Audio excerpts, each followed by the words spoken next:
Naam, hizi ni habari zetu za mchana wa leo, ikiwa ni tarehe 16 Januari mwaka wa 2026, ambazo zinakujia moja kwa moja kutokea mashariki mwa nchi ya Jamhuri ya Demokrasia ya Kongo. Ujambo na karibu kuweza kujiunga nasi ili upate kufahamu yale ambayo yanaendelea kuripotiwa kwenye uwanja wa mapambano sehemu za jimbo ya Kivu Kusini pamoja jimboni Kivu Kaskazini. Mpendwa msikilizaji na mtazamaji wetu, majukumu ni mengi, lakini moja kati ya jukumu kubwa tulionayo ni kuhakikisha kwamba tunakuletea habari za ukweli na za uhakika katika muda ambao upo sahihi. Hivyo mchana wa leo tunakuletea kile ambacho kinaendelea uko Tuetue kwenye uwanja wa mapambano, ambako mapambano makali yanaripotiwa kuendelea kati ya vikosi vya waasi wa AFC M23 pamoja na washirika wao wa Ngobino Twirwaneho dhidi ya wazalendo wakishirikiana na jeshi la Jamhuri ya Demokrasia ya Kongo. Lakini pia atakujuza kuhusu jeshi la Jamhuri ya Demokrasia ya Kongo FARDC limetangaza kuwa limeweza kuwateketeza wapiganaji 180 wa muungano wa AFC M23 baada ya siku 2 za mapambano. Na tofauti na habari hizo, tutakujuza pia kuhusiana na jeshi la Jamhuri ya Demokrasia ya Kongo FARDC limekataa vikali tangazo la kudaiwa kujiondoa kwa waasi wa AFC M23 katika mji wa Uvira. Kuna hayo na mengine mengi, mpendwa msikilizaji, na kuomba kuweza kuwa nami mwanzo mpaka tamati.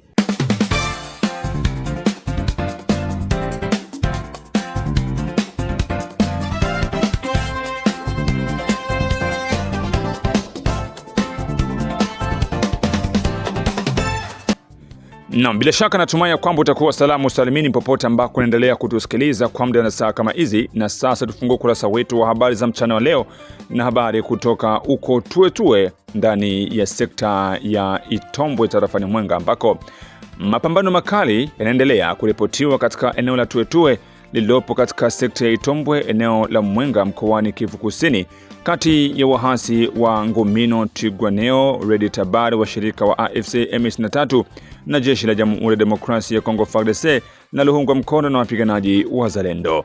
Kwa mujibu wa vyanzo vya ndani, mapambano hayo yalianza majira ya saa 8 alfajiri ya Ijumaa tarehe 16 Januari mwaka wa 2026 na yamekuwa yakiendelea kwa nguvu kubwa, huku milipuko ya silaha nzito na nyepesi ikisikika mara kwa mara.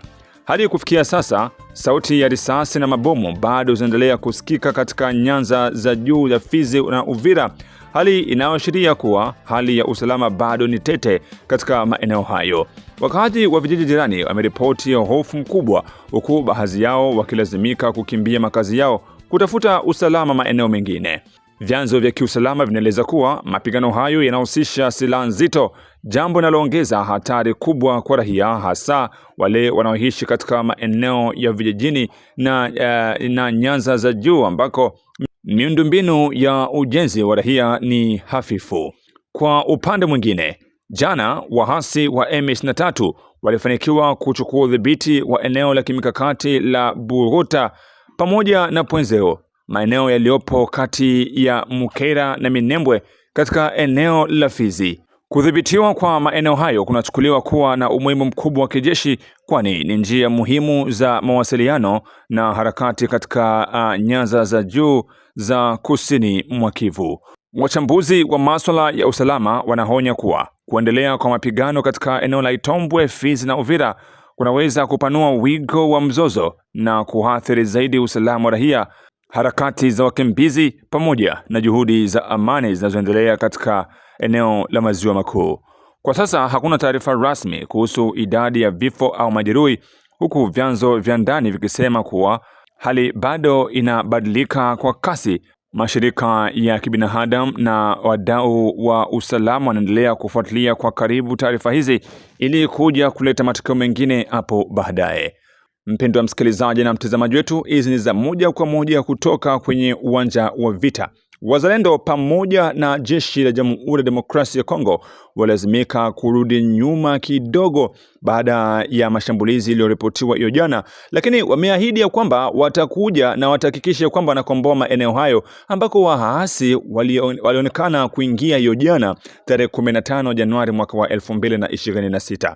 Hivyo tunaendelea kusubiria matokeo rasmi baada ya mapambano haya ambayo yanaendelea kuripotiwa huko Tuetue.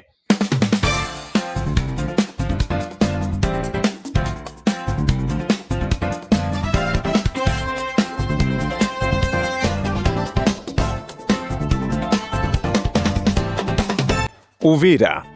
Jeshi la Jamhuri ya Demokrasia ya Kongo FARDC limekataa vikali tangazo la kudaiwa kuondoka kwa waasi wa M23 kutoka katika mji wa Uvira lililotangazwa hiyo jana, iliyosainiwa hiyo jana naye mratibu wa kundi hilo la AFC M23 Corneille Nangaa. Kwa mujibu wa jeshi, wanasema kwamba majeshi ya Rwanda bado wapo ndani ya mji wa Uvira na wanaendelea kutekeleza vitendo vikubwa vya ukiukwaji wa haki za kibinadamu dhidi ya raia. Katika taarifa zilizopatikana siku ya Ijumaa tarehe 16 Januari, msemaji wa uongozi wa kijeshi wa sekta ya Operation Sokole ya pili kusini mwa Kivu Kusini chini ya Luteni Mbuyi Kalonji Regan amelaani vikali vitendo vya uporaji, wizi na ukatili wa kingono ambavyo wanajeshi wa Rwanda pamoja na washirika wao AFC M23 wanavitekeleza dhidi ya raia wa Kongo. Kwa mujibu wa FARDC, kinyume na taarifa ambazo zimesambazwa kwenye mitandao ya kijamii, bado majeshi ya Rwanda endelea kuonekana katika mji wa Uvira. Na nukuu kutoka kwenye taarifa hiyo inasema, wakati tunazungumza nanyi hii sasa, magaidi hawa wanaendelea kupora na kuiba mali za raia wasio na hatia ndani ya mji wa Uvira. Jeshi la FARDC limelaani kwa nguvu zote hatua hizi, likizitaja kuwa ni ukiukwaji mkubwa wa sheria za kimataifa za haki za kibinadamu. Aidha, limeitaka jumuiya ya kimataifa pamoja na washirika wote wanaohusika katika juhudi za kutafuta suluhisho la kudumu la mzozo mashariki mwa DRC kushuhudia na kuchukua hatua dhidi ya vitendo hivyo. Taarifa hiyo pia inaripoti matukio ya ubakaji yaliyotokea usiku wa Jumatano tarehe 14 hadi Alhamisi tarehe 15 Januari mwaka wa 2026 yakilenga wanawake na wasichana katika mitaa ya Nyamyanda na Kimanga iliyopo katika manispaa ya Kalundu na Mlongwe mjini Uvira. FARDC imetaja vitendo hivyo kuwa ni uhalifu wa kinyama na usiokubalika kabisa. Kutokana na hali hiyo, jeshi limewataka wakahaji wa Uvira kuwa waangalifu, huku likiwahimiza kutokubali kuishi kwa hofu. Adui yuko katika hali ya kudhoofika, amesisitiza msemaji wa jeshi, akiongeza kuwa ukombozi kamili wa mji wa Uvira upo karibuni kutekelezwa. Hatimaye mamlaka za kijeshi zimethibitisha tena dhamira yao ya kulinda mamlaka ya kitaifa ya Jamhuri ya Demokrasia ya Kongo pamoja na usalama wa raia, huku zikiendelea na operesheni za kijeshi za kuondoa na kuzoofisha majeshi hasimu katika eneo hilo la Uvira. Na tukisalia tu upande huu wa Uvira ni kwamba jeshi la Jamhuri ya Demokrasia ya Kongo FARDC limesema limefanikiwa kuwateketeza wapiganaji 180 au 118 wa muungano wa AFC M23 baada ya siku mbili za mapigano makali katika kusini mwa Kivu Kusini. Mapigano hayo yalifanyika katika maeneo ya Katongo katika eneo la Uvira pamoja na Tuetue katika eneo la Fizi pamoja na maeneo mengine jirani. Kwa mujibu wa msemaji wa Operation Sokole ya pili kusini mwa Kivu Kusini chini ya Luteni Regan Mbuyi Kalonji, mafanikio haya yamepatikana kupitia mashambulizi ya ardhini na mabomu yaliyotekelezwa na jeshi la kawaida. Zaidi ya wapiganaji 118 wanaripotiwa kufariki dunia, huku majeshi 22 walijitoa kwa FARDC katika maeneo ya Makobola na wengine 8 kukamatwa huko Kigongo. Jeshi limesema kuwa limefanikiwa kupata vifaa kutoka kwa waasi baada ya kuwadhibiti kwenye mapambano, na moja kati ya vifaa ambavyo wamevipata vya kivita ni silaha 6 za msaada, RPG 2, silaha moja ya masafa 107 na tochi za kivita za kuona umbali takriban mita 80 hadi 100 na 120, lakini pia na mambo mengine mbalimbali.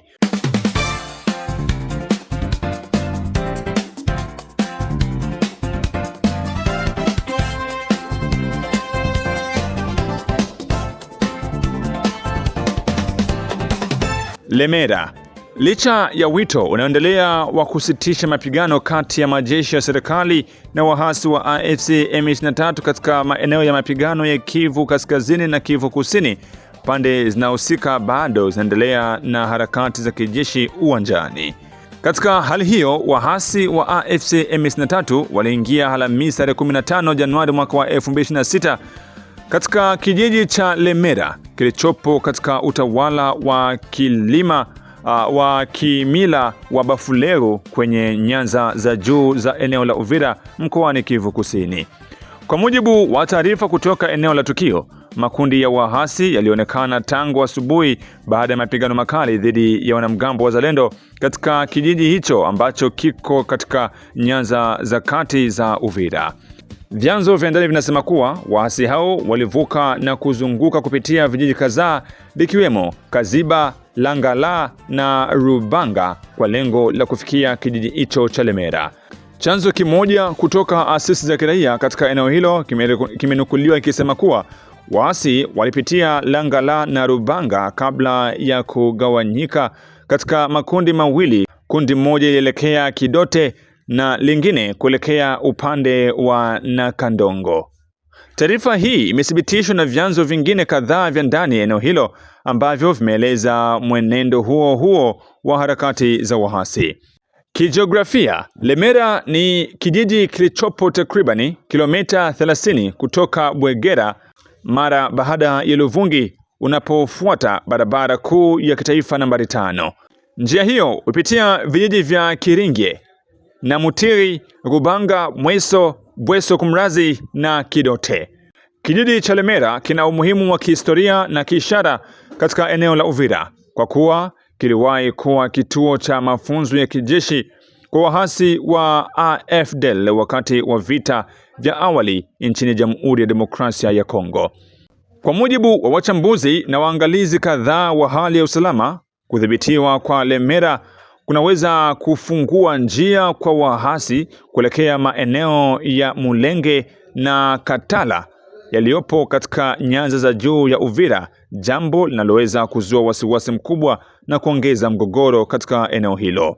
Aidha, Lemera ni kijiji chenye alama muhimu ya kihistoria na kibinadamu, kwani ndipo chimbuko la hospitali maarufu ya Panzi. Ni katika kijiji hiki ambapo Daktari Denis Mukwege, mshindi wa tunzo ya Nobel ya mwaka wa 2018, aliwahi kuhudumu kama daktari mkuu wa mwaka wa 1996 kabla ya kuanzishwa rasmi kwa hospitalini hiyo mjini Bukavu.